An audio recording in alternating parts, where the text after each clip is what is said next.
ینی بەڕێوەچێ بەڵام بەداخەوە ماوەی چەند ساڵێک بوو ئەم فستیڤاڵی فیلمی نێودەوڵەتی سلێمانیە ڕایژیرا بوو. ئەم ساڵ بە خۆشحاڵیەوە کارەکانی ئەم فستیڤاڵە دەستی پێکردێتەوە و ئامادەکاریەکان دەتوانین بڵین لە 50 بووە لە 60 تەواو بووە لە زیاتر لە 40 وڵاتەوە فیلم نێردراوە بۆ فستیڤاڵی فیلمی نێودەوڵەتی سلێمانی. جا بۆی بزانین فستیڤاڵەکە ئێستا ئامادەکارەکانی بەکوێ گەیشتووە، ئەو فیلمانە کامانن کە بەشدارن ئەم 40 وڵاتە، کام وڵاتانیان هەیە کە تایە وڵاتێک بێکە چۆنەڵی پیشەسازی و بەرەمهێنانی فیلم تیانە سەرکەوتو بێت و لەم فستیڤاڵەیە لە شاری سلێمانی بەردەوام بێت. لە بە حکومی سانە فستیڤاڵی فیلمی نێودەوڵەتی سلێمانی بە یەکێک لە ڕووداوە گرنگەکاندا ئەندرێ لە شاری سلێمانیا و کە زۆرترین میوان، زۆرترین فیلمساز، زۆرترین ئەکتەر و سینەماکارتیانە بەشدارە بێت. جا باز لەوە شەکەین بزانین هۆکاری دواکەوتن یاخود ئەنجام نەدانی ئەم چەند ساڵە چی بوو، ئەو کێشە و گرفتانەی کە لە بەردەم بودجەی ئەم فستیڤاڵەیە بوو چارەسەر کراون. ئەم قسانە و ئەم بابەتانەوە ئەم پرسیارانە هەمووی ڕاستەی کاک فواد دەکەین، فوادی مەستی، هەر بە من بەناوبانگە فوادی مەستی فیلم بەمە بەناوبانگە کە سەرۆکی فستیڤاڵەکەیە. ئەمڕۆ جوابی هەموو پرسیارەکانمانایەتەوە لە ستودیۆ. کاک فواد بانی باش بەخێر بێ. زۆر خۆشحاڵم ماوەیەکی زۆر بە بۆنەی سەرقاڵیتانەوە لە هیچ شوێنێکا دیار نیت. با هەر یەکسەر بۆ دەست پێ بکەین کاک فواد، ینی چەند ساڵێک ئەم فستیڤاڵەتان ڕاگرت، ئەم ساڵ کە دەست پێ ئەکەنەوە ئەو خەبەرە بە هاوڵاتیان و بە بینەران و بە سینەماکارانیان کە جیاوازتر بن لە ساڵانی ڕابردووە بە گڕوتین و بە قووەتێکی زیاترەوە بێنەوە نێو ئەم دنیای فستیڤاڵە. وڵا سپاس بۆ ئێوە بۆ کەناڵە جوانەکەمان. وڵا بێگومان کاکە کۆسار ئەگەر باشتر نەکەین بە جوانەکانی خولی چوارەوە دانیشین، بەس هەموو ئەو تیمی کە لەگەڵمانایە پێکۆ کارەکەین بڕیارمان ناوە نوێکاریەکی گەورە لە فستیڤاڵەکەیە بە ئەنجام بگەێنین. لانێ ئەم نوێکاریەش بە بەرگێکی نیوەوە فستیڤاڵەکە ڕاگەێنین لە ماوەی هەفتەی ئایندەیە. ئیتر ئەو نوێکاریە هەموو ڕاگەیانەکان ئەیبینن کە چی ئەەکەین. بێگومان ئەم ساڵە بێ فیلمی زۆر باش، میوانی زۆر باش، داوەری زۆر باش بێتە ناو فستیڤاڵەکەەوە. وەکو عەرزم کردی لە سەرەتا ئەگەر ئێمە وەکو خولی چوار بکەین کە خولی جواری لە خۆ پێویست ناکای بکەی بە جوانەکانی و دانیشتنەوە خەڵکیشەوەمانێ بێگومان سلێمانی شایستەی ئەوەی هەرێمی کوردستان شایستەی ئەوەیە کە بتوانی باشترین شتی پێشکەشکەی. جەنابەت تیپە جوانەکەی خۆشتان زۆر هاوکار مامون لە خولەکانی پێشووترە. بێگومان دڵنیاتانەکەمەوە لەم کەناڵە ئازیزەوە کە شتێکی جیاوازە بینن. باشە کاک فواد تا ئێستا چەند فیلم وەرگیراوە؟ بەڵێ من سپاس دەکەم ئێمە لە 22 کە ڕۆژی زمانی دایک بوو لە دنیاە لە جیهانە. ئەو ڕۆژە دەرگای کردنەوەی فیلم ماوەرگر بۆ ماوەی 3 مانگ. 25 دەرگای داخستنی فیلمەکان کۆتایی هات تا ئەم شەو چەند فیلم مەیکەرێ پێشتر ئاگاداری کردوین کە فیلمەکانیان لە تەواوبوونایە. ئەم شەو چەند فیلمێکی تریشان لە ڕێی ئیمێلەوە هات ناوەکو ماڵپەڕەکەمان داخستەوە. نزیکەی 1000 فیلم هاتووە لە نزیکەی 40 وڵاتەوە هاتووە. زۆرترینیان لە ئیسپانیاوە هاتووە، 185 فیلم لێو هاتووە. تەمان ئەمە بۆ وەڵا ئیسپانیا هەموو ساڵێک ئاوایە بە دوایە وڵاتی ئێران هاتووە. خۆشبەختانە لە هەرێمی کوردستان هەر چوار پارچە ئەم ساڵ بە دروشمی کەلتوری کوردی و زمانی دایک فستیڤاڵەکەمان بە ئەنجامەگەێنین. ئەم ساڵ پێشتریش لە بەرنامەکانی پێشووتر باسم کردو و حەزەکەم لێرە بیری جەنابتان و بینەرانی بخەمەوە. ئێمە هەر چوار پارچەی کوردستانمان بەناو خۆداناوە. وەک فیلم مەیکەرێگە لە سنە لە قامیشل و لە ئامەد لە سلێمانی فیلمێک کاشنەیەک پێش بڕچێەوە. ینی بە کوردەکەی دەوڵەتێکی کوردیمان لە ناو فستیڤاڵەکە ڕاگەیانەوە. مەبەستان لەوەیە هەر چوار پارچەی کوردستان وەکو وڵاتی کوردستان لە ناو فستیڤاڵەکە بەناو خۆی دامانناوە. ئەمە هەنگاوێکی باشە لە ڕووە کەلتور و هونەرەوە ئەتوانین ئێمە پێش سیاست بە دەوڵەتبوونی خۆمان ڕابگەین. تەواوە ئەمە دەرگای ئینێکی ڕئیسیانە. ئەوەی تریشانەوەی فیلم مەیکەری کورد زۆر بە دامایی فیلمەکە بەڕاستی نەمیزان نەبودجەیەکی تەواوی لە بەردەستان نە ئیمکانێتێکی تەواو بگرێت سەرگیرفانی خۆی هاوکارێکی کەمی حکوومەت. لەبەرەوە تۆ ناتوانانی بەراوردێکی بە وڵاتێکی ئەڵمانیا بە ئیسپانیا بیخیتە پێش بڕکێکەوە. کاک فواد ئەو فیلمانە وتت دەرگای داخستنی فیلمەکان چاوەتر فیلم وەرناگیری لەسەر چ بنەمایەکان فیلمانەتان هەڵبژاردووە بە چیچ فیلتەرێک ئاڕات؟ بێگومان ئێمە ستافێکی چاکی مان هەیە لە فستیڤاڵی فیلمی دۆڵی سلێمانی کە 4 خولی پێشووتر بەردەوام کاریان لەکرد کردوین هەمویان خاوەنی شارەزایەکی تەواون لێرە چاویان ماجەکەم کە شەو ڕۆژ ماندوون لەگەڵمانە بەشێکیان دەرچووی ئەکادمیای سینەمان لە سلێمانی بەشێکی تریشیان خۆیان هاوین و حەزیشانەیە بۆ ئیشەکە ئێمە کۆمەڵی خاڵ هەیە نزیک بێلە و دروشمێکی ئێمە خۆمان هەمانە ساڵی بەرهەمێنان بۆ فیلمە کوردیەکان 2023 بێ تا 25 بۆ فیلمە نەودەوڵەتەکان 24-25 بێ ماوەی فیلمەکە کورتە فیلم 25 دقە بێ فیلمی دیکۆمەتاری 48 دقە بێ ئەبێ ئەم مەرجانی تیا بێ سەبتایتڵی ئینگلیزی بێ لە هیچ شوێنێک لە یوتیوب و لە هیچ سوشیال میدیا بڵاو نەبێتەوە ئەم فیلمە لە فستیڤاڵێک ترە بەشداری کرد ئێمە هیچ کێشەیەکمان نییە پێشتر بەداخەوە فستیڤالە کوردیەکان ئەگەر فیلمێک لای فستیڤاڵێکی بڵاو وایەتەوە نابواە بڵاوێتەوە بەس ئێمە ئەوەم ڕێچکێ ماشکان و هەل لێرەشەوە داوە لەو فستیڤالانی ترەکەم ئەگەر ئێمە هاوکارێکی باش سازەکان ئەوە کەسانە فیلممەکەرێ لە هەولێریان لە دووەگیان لە قامش و خەڵاتێکە بابی لای منیش بیبە قەیچێکات چ کێشەیەەکە باش کاک فواد یەکەم ئاست و کوالەتی فیلمەکان لە چه ئاستێکدان ینی کوالەتی ئەو فیلمانی کە نێردراون و هاتوونەتە نێو ببوورە فستیڤاڵەوە دووهەمیان لە تەواوی جیهانە باسێک قسەیەک هەیە ئەویش ئەوەیە کە ئەم لیژنانە کە ئەم فیلمانە هەڵبژێرن یایتر لیژنە کە پێکێ بۆ هەر بابەتێک بێ کە خەڵاتی لەسەر بێ کەسیان یەکتر ناناسن لیژنەکە تا ڕۆژی کردنەوەی فستیڤاڵ ئێوە لێرە ئەم لیژنانە پەیوەندیان هەیە بەیەک و ئەندامانی لیژنەکە یا نەخێر هەر وەکو ئەو فستیڤاڵانی تر بەجیا هەریەکە و سێری فیلمێکە کاوت و ئەینێرێتەوە بۆ بەڕێوبەری فستیڤاڵە من ئەمەم هەڵبژاردو ئەویان بڵێ من ئەمەم هەڵبژاردو هیچ لەم بابەتە هەیە بەڵێ کاکە کۆسار خۆی هەروایە میکانیزمەکە بێ وابێ ئێمە لە ئێستا لیژنەمان دروست خەریکی ئامادەکردنی دروستکردنی لیژنەکانین بۆ هەڵبژاردننی فیلمەکان سەلێکشن تۆ لەم هزار فیلمە هەمووی لە فستیڤال عرض ناکرێت نمایش ناکرێت ئێمە گەڕین بە شوێن باشترینە کە باشترینی نمایشەکەین لەبەر ئەوەی کە ئەم سەلێکشنە بۆ نمونە ئێمە بەسرین بە وەختەوە ئێمە ئەڵین 50 شۆرت کورتە فیلممان بەرێ 20 فیلمی درێژمان بنێ 20 فیلمی دیکۆمنتاریمان بنێ بەشێک تریشمانی ئەزمموی ئەوەمان بنێ تەوقیت یەکەین دابش یەکەین بەسەر ئەو 5 ڕۆژێک کە فیلم عرضەکەین ئەمە سەلەکشن کاری ئەمەیەتی کاکە هەڵێ بژێرن لەژنی هەڵبژاردن بەشی پێشبڕکێ و بەژی نمایی ژیاکەنەوە لە دوای ئەوە ئەم فیلمانە کە داوەرەکانیانە کوردستان لە هەموو دنیا و لە هەر چوارپارچی کوردستان کەس ناناسێ کەس نازانێت کێ داوەرەکەیە لە هۆڵەکە وەکو بینەرێکی ئاساییدا ئەنیشتن و سیریەکەن خاڵی خۆی ئێن بۆ فیلمە و دەردی جەنابەت فەرموو خاڵەکان دوایی کو ئەکەینەوە ئەیەن بە بەڕێوەری فستیڤاڵێن بەڕێوبەری هوەری و دەستنیشانی خەڵاتەکان تەنانەت خەڵاتەکە کەس نازانی کێ لە زەرفێکایە ئەو کەسا زانێت کە لە سەستێجی خوێنێتەوە ئەبێ وابێ وەرگرتنی فیلمەکانیش هەرە و پۆینتانی بۆ حسابەکرێت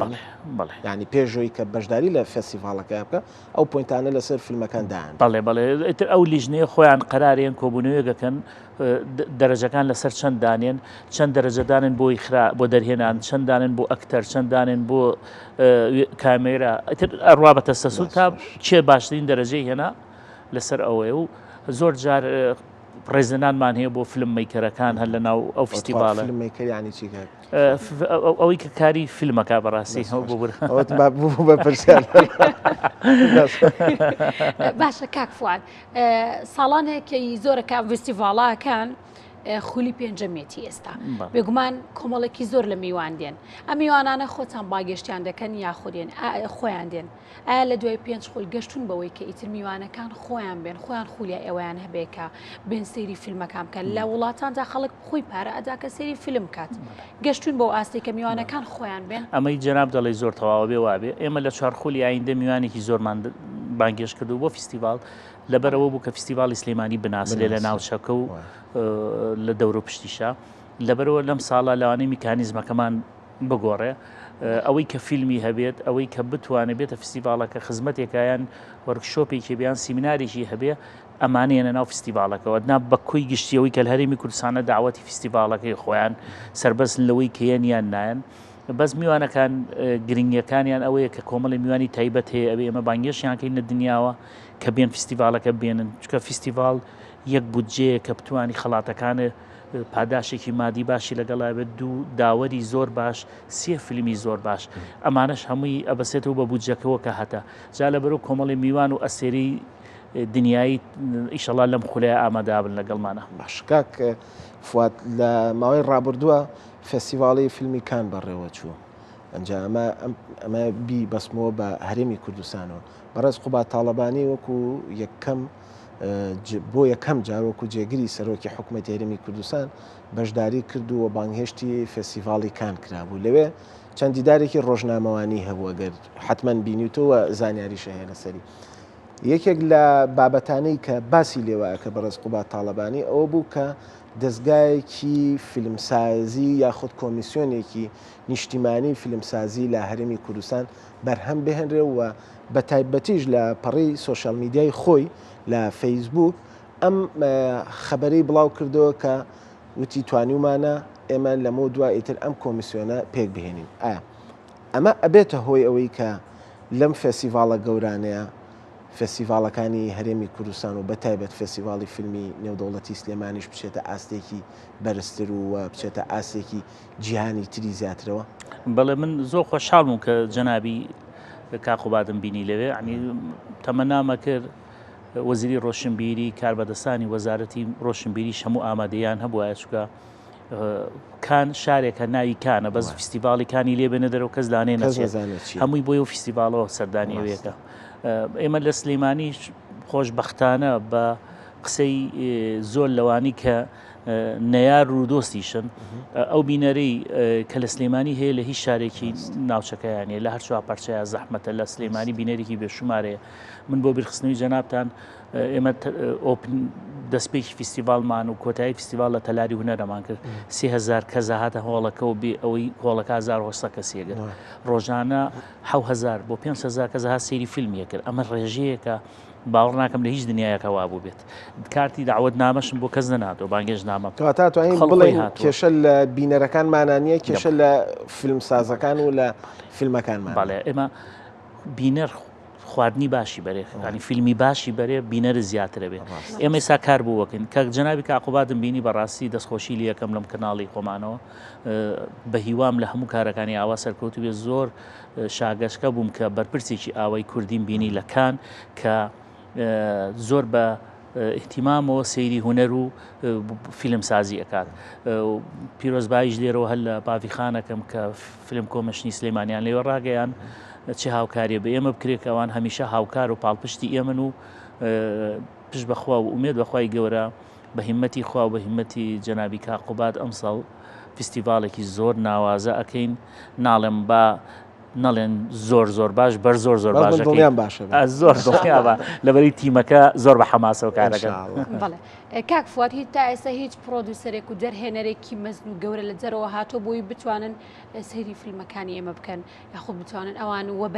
وەبەرهێنانی بۆ بکەن وەبەرهێنانی تازە بکەن لە فیلمەکانماندا ئێمە لە خولەکانی پێشوتەوەی توانیمانە لە ڕێی کۆنتاکت و پەیوەندیەکانی خۆمان زۆر لە هونەرمەندەکانی دنیامان بان کردووە زۆر لە هونەرمەندەکانی ناوچەماکەمان بان کردو بۆ نمونە لە خولی سی فیستیڤاڵا بوو دەرێنەری گەورەی ئێران مەجیدی هاتە فیستیڤاڵەکەمانەوە کە مەجیدیش یەکە لە ناوە گەورەکانی دنیای سینەما بڕیاریش درا کە کارێ بکەین لەسەر هەڵەبجە بەڕاستی بەس بەداخەوە کارەکە نەکرا لەبەرەوەی کە زروفی کۆرۆنا و وەزعی هەرێم تێکچوو لە ڕووی داراییەوە لەگەڵ بەغدادا کۆمەڵی ئیژوە سێنرا بەس ئەم ساڵ کار لەسەرەوە کرێکە زۆر لە پرۆدیسەرە باشەکانی دنیا تەنانەت بازارێکی فیلمسازی لە ناو فیستیڤاڵەکەیە دروستکەین زۆر لە فیلممیکەرەکان کۆسەکان وەرەزان کێشەتەیە لەگەڵ وش لەگەڵ سینەماکارە دنیایەکان بێنە ناو فیستیڤاڵەکەەوە و ئیشەڵڵا حەوڕۆ جەژنێ لە سلێمانی ڕاگەین ئەی وەکو ئەستێرەی سینەمایی بەڵێ هیچ کەسێکی تایبەت بانگێش کراوە وەڵی وەکو بانگێشت پەیوەندیمان کردو بە زۆریانەوە باشە ماوەتەوە سەرۆی و عەرزم کردی لە هەفتەی ئایندە لە دەڕۆژی ئایندە بانگێژنامەکانیان بۆ ئەنێرین بێگومان لەوەی کە کۆمەڵی ئەستێرەی عەرەب و کۆمەڵی ئەستێرەی دەرەوەی وڵات حزوریانە بێ لە سینەماکارەکانە باشە کاک فوات لە هەر لە قسەکانی کاقوبادا گەڕمەوە بۆ سەر ئەوە کە باسی لەوە کرد لە نێو کووردا چیرۆکی زۆر گەورە و زۆر جوان و زۆر پیرۆسەیە کە ئەتوانرێ ئەمانە هەمووی بکرێت بە فیلم و خۆشبەختانە ئێستا سیاسیەکانی ژوان لێ هاتووە کە گەیشتونەتەوە قەناعەتی کە لە ڕێگەی هونەرەوە زیاتر ئەتوانرێ وڵاتەکەش و گەلەکەشمان بناسیێنرێ و کەلتورەکەمان بناسیێنرێ. لەم فێستیڤاڵەیە هیچ مەرجێکتان بۆ فیلمە کوردیەکان داناوە کە سوود لە سیناریۆ و سوود لە بابەتی چیرۆکی کوردی خۆمان وەربگرن بۆەوەی ڕەنگە ئەمە دەرفەتێک بێت کە چیرۆکی هەڵەبجە لەو فێستیڤاڵەیە بەشدار بکاتوە نمایش بکرێت چیرۆکی سەردەشتمان هەیە ئێمە چەنەها چیرۆک ئەنفالمان هەیە ئەمە یێزیدیەکانمان هەیە بابەتێک لەمانەتان کردبێ بە مەرج بەسەر سینەما کارە کوردەکانە بۆی بتوانرێت لە نێو ئەم فێستیڤاڵەیە بناسیێنرێ. وڵا بەداخەوە کورد تراژیدیای زۆرترە چیرۆکی زۆر زۆر جوانمانەیە بەس بەداخەوە بمبەخشن لەم کەناڵۆرانی قسەکەمێ سیناریستمان نییە چیرۆکمانی سیناریستمان نیە بەڕاستی ئەبێ هەمیشە پەنابەرین بۆ دەرەوە بۆ وڵاتانی چواردەور بەداخەوەی کە کراوە ئێستا هەمووی هەوڵی تاکە کەسیە من لەگەڵ دەرێنەرەکان زۆر جار دانیشمەڵێ حەزەکەین سیناریستێکە بێت دوور هەبێ لە ڕێیە باشترە بەس ئێستا بەداخەوە دەرێنەرەکە خۆی سیناریۆکان نووسێ کە ئەمە باش نیە لە دنیا هەشتی واکەمە لە زۆر وڵاتەکانی دراوسێ لە ئێران بە تیم سیناریۆ ئەنووسێت چیرۆک یەکێکەی نووسێ سیناریۆ بە تیمێک ئەنووسێت ئێمە هەموو ساڵێک پێشبڕکەی سیناریۆمانەیە لە ناو فستیڤالەکەیە خۆشبەختانە ئەمە کۆمپانیای مەستی فیلم ئەمە دابینەکە هەموو ساڵێک لەسەر ئاستی هەرێمی کوردستان پێشبڕکێمان هەیە بۆ سیناریۆ خولی چوار لەسەر ئاستی هەشوا پارچی کوردستان کردمان بە خۆشحاڵیەوە لە خولی چوارە کاک جەلالی سعید پەنا سینەماکاری گەورەی ڕۆژهەڵات خەڵاتەکەی برد تەمان مەرجمانەی ئێمەژەوەی کە ئەم داستانانەی کە هێنە ناو فستیڤالەکە و سیناریۆانە داستانێکی کوردی بێ کۆمەڵایەتی بێ دوور بێ لە تەشەنوج و بەخراپ بەکارهێنانی هەرێمی کوردستان لە ناو سیناریۆکەیە ئەوە تەنها خاڵی ئێمەیە کە ئەم هەرێمە پێویستە بە هەمومان بیپارێزین کارێ بکەین ڕێز لە جوانەکانی بگرین چکە کورد وەکو عەرزم کە دێمووی ژیانی تراژیدیایە لەم ساڵیش پێشبڕکێکی سیناریۆمانەیە بە هەمان شێوە ئەو لیژنەیە کە دائەندرێ و ئەو مەرجانی کە لە کۆمپانیای مەستی فیلم و فستیڤالدا ئەندرێ لەسەر ئەو مەرجانە پەیڕەوەکرێ. باشە کاک فواد بەداخەوە بەشێک لە هونەرمەندان کە فیلمێک بەرهەمدێنن بیر لەوە دەکەنەوە لە کۆمەڵی ڕۆتینیاتی بۆ نمونە فەرشی سوور و ئەم بابەتانە بەبێەوەی گرنگی بە ناوڕۆکی فیلمەکە و سیناریۆی فیلمەکە ئەم بابەتانە بدەن تا چەند گرنگە و بەرهێنی فیلمەکە فیلم سازەکە گرنگی بە بابەتی فیلمەکە بدات یاخود ئەو بابەتە ڕۆتینیانێک و فەرشی سوور و ئەم بابەت وەڵا خۆی و بابەتانەش گرنگە یعنی تۆ لە یەکەم ڕۆژە ئەو ئەکتەر و سینەماکارە گەورانی دنیا مەبەستم فستیڤالەکە تەنها نمایشی فیلمێک بەڵێ بەڵێ بەڵێ من لەوانەیەوە کەوتە لای و کەسەک خۆی یعنی تۆ ئەبێ هەموو فیلمێک عەرزێکی تایبەتی بۆ بکەی و عەرزە چۆنیکەی ئەکەوێتە لای خۆت ینی ستاندارد نییە بڵێ بێ وای بیکەیت شتێک نییە بڵێ ستاندارد و ئەبێ وای بکەیت نە هەموو کەس سەربەستە لۆیگە خۆی چۆنەکە ئێستا من ئازادی نەم فستیڤاڵی فیلمی نەدەوڵەتی سلێمانی دەستپێک چۆنێکین یعنی ستانداردێ نییە بڵێت تۆ بێ فەرشی سوور داخی بەسە فەرشی سوورا بڕێ ئەمە کوێک بەس ئەمە بۆ بە باو لە دنیاە تقریبان هەر کەس بە کوالیتی و بەینی ناوچەکەی خۆیکە ئێمە ساڵ هەموو ساڵانی پێشووتریش ئەو توانە و ئیمکانەتی کە لە بەردەستمانە بۆ توانیمانە دەستپێکێکی باشی بۆ بکەین یەکێ لە تیپە باشەکانی مۆزیک بێنینەم هەرێمی کوردستانەوە بیرمانەچێت و چەند خڵاتێکمانێ ئێمە کە لە دەستپێکی فستیڤال یەکەم ڕۆژەیین بە بەو سینەماکارانە بەو کەسانی کە لە پاڵپشتی هونەر و هونەرمەندانە لە هەرێمی کوردستانە ئەمەش گرنگە و لە هەمووی گرنگترەوەی لە یەکەم ڕۆژا بەڵێ و لە یەکەم لە هەمووشی گرنگترەوەی کە بتوانین فیلمی زۆر باش بێنین و میوانی زۆر تایبەت بێنین ناو فستیڤالەکە. باش کاک فواد لە تەواوی جیهانە ساڵانە لە زۆربەی وڵاتانە توان بڵم کە فستیڤاڵی فیلمەکرێت هەر یەکە و بە پێی ئاست و بە پێی کوالەتی و بە پێی ناوبانگی فستیڤالەکە خۆشبەختانە سینەماکارانی کوردیش ئێستا زۆر بەشداری ئەەکەن لە فستیڤاڵانەوە فیلمە نێرن و فیلمەکانیان وەرەگیری و ئەڕۆنە ئەو وڵاتانە لەوێ ئەزمونێکی نوێ و شارەزاییەکی تازە و بابەتێکی تازە فێرە بن و ئەگەڕێنەوە ئەم کەسانی کە لەو وڵاتانە ئەزمونێکیان هەیە و کوردن هیچ هاوکاری ئێوە ئەبن لە نێو فێستیڤالەکەتانە بۆی بتوانن فێستیڤالەکە زیاتر بەرەو پێش برن؟ وەڵا خۆشببختانە ئەم ساڵ لە هەموو ساڵە زیاتر هاوڕێیانمان کە چوونەتە دەرەوەیان لە دەروی وڵاتەوە لە چەندین فستیڤالە کوردیەکانی دنیا و پەیوەندیان پێوە کردین. ئێمەش بۆ ئەمە خەتی سوورمان لەسەر هیچ کەس و لایەنێک و ناوێک نییە. کێ دەستی یارمەتی بۆ فستیڤالەکە درێژەکە و ئەوێ جوانتریکە ئێمە دووجار دەست درێژەکەین. فۆرمێکمان دروست کردو لە مەستی فیلم بۆ هەموو ئەو کەسانی کەێنە ناو فستیڤالەکەەوە.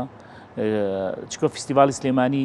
خۆی ناسراوە، پێویست ناکە من بڵم ئەمە بووەکەم، ئەو ئەبێ یەتە و فۆرمە پڕەکاتەوە کە پڕیەکاتەوە